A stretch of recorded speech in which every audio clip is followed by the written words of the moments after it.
All right, Xfinity at Sonoma. This took me a few tries. Default settings on everything. Brake felt fine. I didn't really feel a need to change the brake bias around, so I think I'm just gonna stick at default settings. The only thing about this is setting up for the lap. All I did was you could go way wide here in first gear and then like essentially take this much of a straightaway.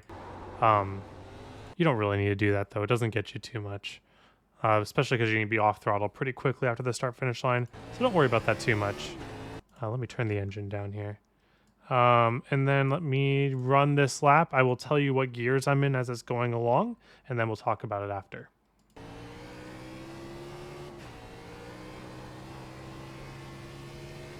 So we're in third now. Second.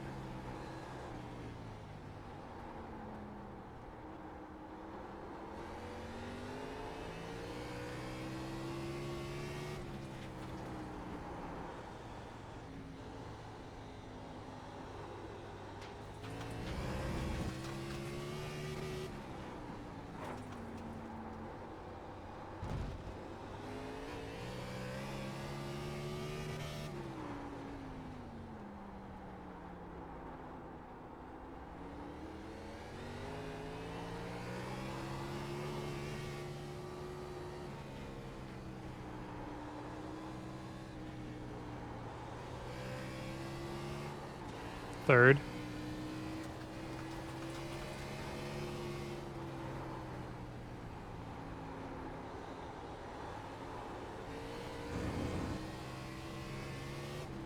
Second. First.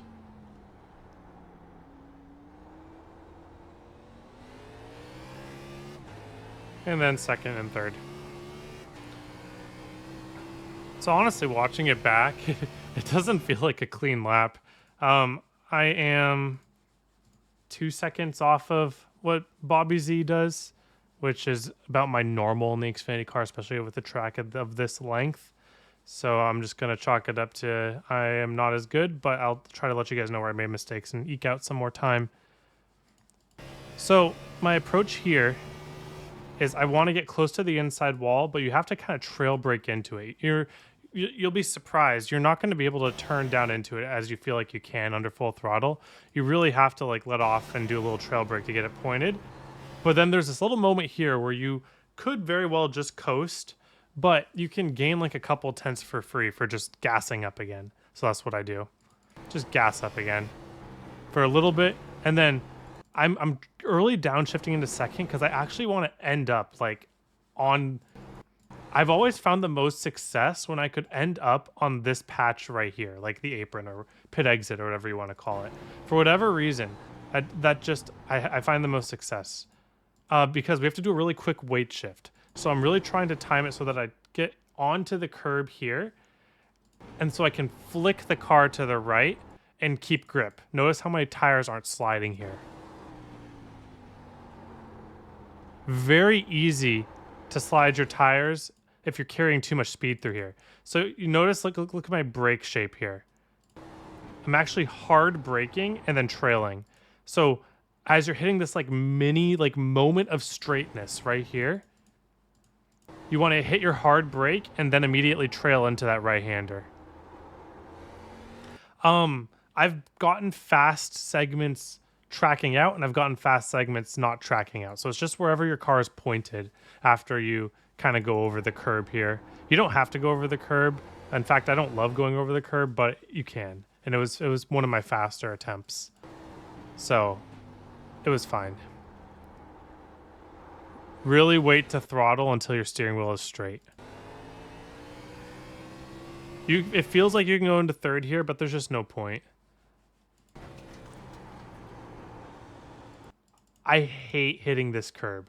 Do whatever you can to avoid hitting this curb. If you try to meet the curb early, like I kind of have the tendency to want to, you'll end up running over it because the corner actually tightens slightly. So I have to aim for like halfway or later on the curb and then immediately flick back to the right. Again, you can hit this, but when you hit this, it becomes very unpredictable where your car is going to be pointed. I just like to avoid hitting it, let's see how close I got to it. Oh, poop. Ow. Oh, shoot. Oh, what am I doing? Okay, never mind. Let's not see that then. I messed up. Okay. Anyway, close to the curb, you can touch it. You just don't want to drive straight over it. And it's going to be very easy to want to hard throttle right here, but I just find that my car has no rear grip if I do that. So I wait until I crest the hill and then go hard throttle down the hill. Braking zone here. It's like the second cone here, maybe the first cone. You can see the darkness of the track. I'm just trying to generally brake inside that dark zone. I actually broke too late here, so I think I would brake at the first cone. I missed this corner. It only lost me like a tenth to my optimal because I was carrying a lot of speed into it and I was able to carry it through because of the runoff here. But you don't want to use this runoff. You kind of just want to, at best, get your lefts on the edge of the curb. You don't want to fully run over it like I did here. It's not like super horrible because this straightaway here isn't anything, but the best time is when a little slightly later apex gets slightly further down than I do, and then it'll just turn a little bit better here and you won't have to go all the way over the curb like that. Braking zone here, basically where the track starts to get dark, lines up kind of when you start to pass these cones around here. I thought I was doing well in this corner, then I just did not hold brake for long enough slightly. So good brake in a straight line, max threshold brake at like 70-80%. Late turn in, we want to apex this late. And I just needed to brake a little bit longer here because I really want my nose to see me out. See how my nose is not really seeing me out of the corner?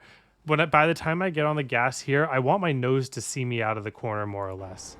And so I have to lose a little bit of time, and this little dip here gets me a little bit loose as well.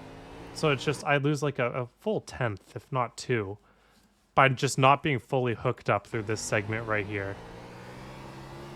Pretty crazy. Like, it doesn't feel like a part of the track where you're losing a ton of time on, but I'm pretty certain it's losing me quite a bit of time. So anyways, keep it in second. Trying to late apex this curb, kind of hard to do. Could go for like a run over this curb type deal to give you a better angle to this, which I probably should have been doing. But it's like you gotta basically run over two curbs, and who knows what the car's gonna do with that. So instead, I kind of early apex curb that I feel like I should be late apexing, because we really want to have this right-hander angle to get straight off the corner here. I even like early shifting into third. It all depends on how much rotation I have. If I feel like I have a lot of rotation at this point in the corner, I'll early shift into third. But I needed this right here. Like, you see how I'm not really turned, and at the last second I turn, and I can do that in second, but I wouldn't have been able to do that very easily in third.